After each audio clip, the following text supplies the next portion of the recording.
So this is what we're trying to find. In clue 1, it says b is negative. Well, if b is negative, that means you're adding a b in here on the left-hand side, because a negative of a negative is a positive. But we don't know anything about a or c, so that doesn't work by itself. C is positive. C is positive. Okay. Well, that's fine, except I don't know anything about a or b. So that doesn't work. So both of our clues have something to do with b and c. So I'm going to take this inequality and let's subtract a from both sides. I'm putting both clues together now. I'm going to get rid of that a since that won't hurt anything. Oops. Let me erase that. So that leaves me b minus c. Now let's put them both together.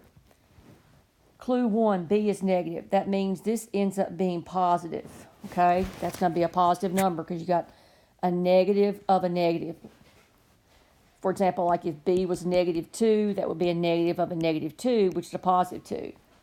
So just know that's positive plus c. That's going to be greater than b minus c because we know c is positive. You're subtracting it on this side. You're adding on this side. So your answer is C.